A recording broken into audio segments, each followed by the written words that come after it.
Welcome everyone to this week's episode of Drunken Gamer News, where we go over recent happenings in the video game industry. I'm your host Mike. We got some interesting topics for discussion today. It's kind of funny, I was originally worried that I wasn't going to have enough material for this episode this week, since there wasn't really a whole lot going on, but then Wednesday hit and oh fuck, shit's actually happening! So, I think we got a good one for you today. For my drink this week, nothing's fancy, just some rum and coke. Figured it'd be good to have this, because, for one thing, the rum's actually not gone for once in this house. And figured we haven't really had a combination like this in a while. So, bombs up. It's usually pretty hard to get the combination of the rum and the coke just right.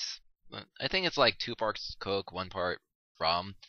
Usually around that area. You kind of have to fine-tune it a bit for your own personal taste, but I think I usually get a good spot sometimes. Anyway, to start things off, let's discuss a little company called Electronic Arts.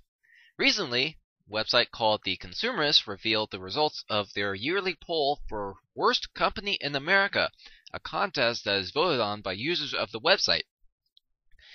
EA this time has managed to pull off the impossible, claiming the top spot of worst company in America for the 2nd year running. Once again, beating out one of the companies responsible for putting the country into its crushing debt that we're still recovering from, Bank of America.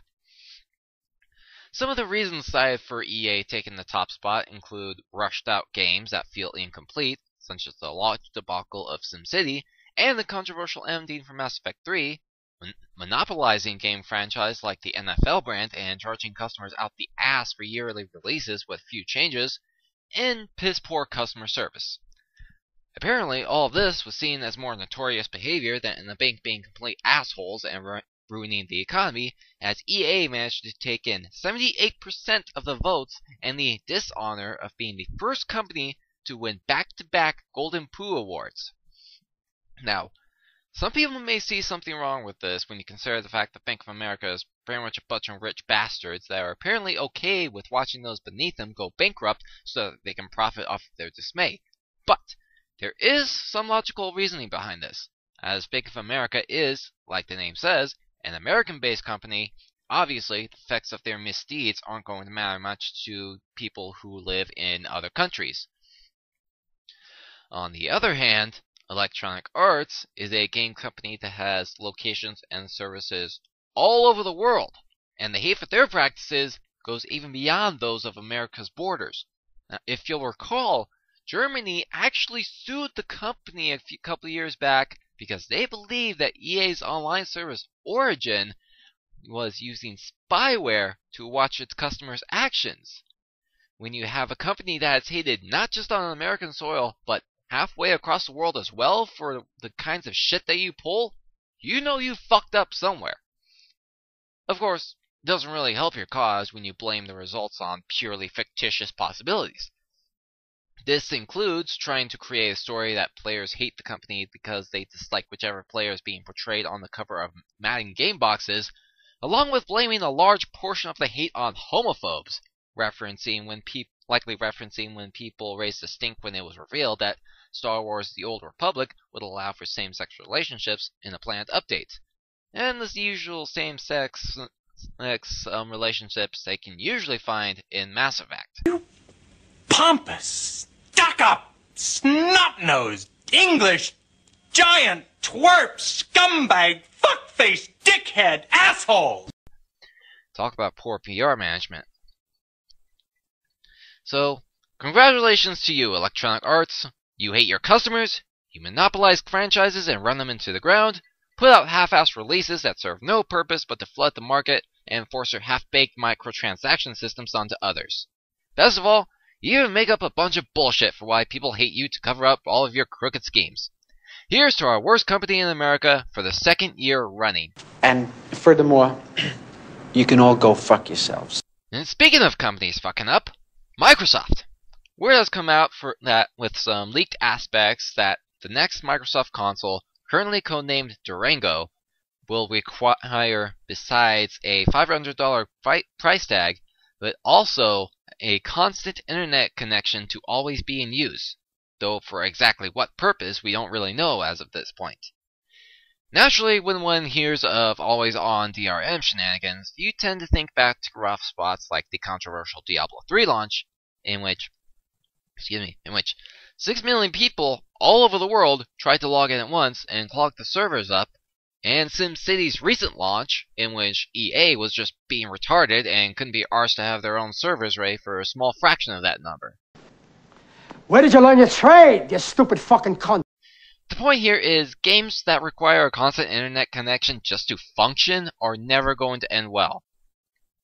This was also the subject of a little spat between Microsoft's creative director, Adam Orth, who, after a heated discussion that involved him generally being an asshole to those who live in situations where a constant internet connection isn't always guaranteed, ended it by telling everyone that disagreed with him to deal with it, complete with President Obama macro image. Here's a pro tip for all you guys in the business world. Acting like a jackass on your public Twitter account where all of your customers can see your responses for no reason whatsoever is a good way to get your ass fired. Which is apparently what happened in this case, as Orth is reportedly, as of this episode, no longer working with Microsoft. Sucks to be him.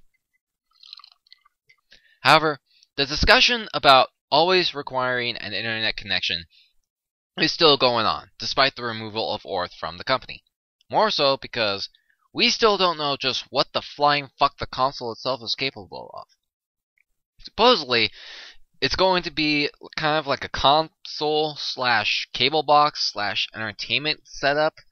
It's kind of similar to what the PS4 is working towards, but where the constant online, the always online internet thing comes in, it's really hard to say at this point because no one knows what they are planning, and Microsoft is obviously not saying anything about it.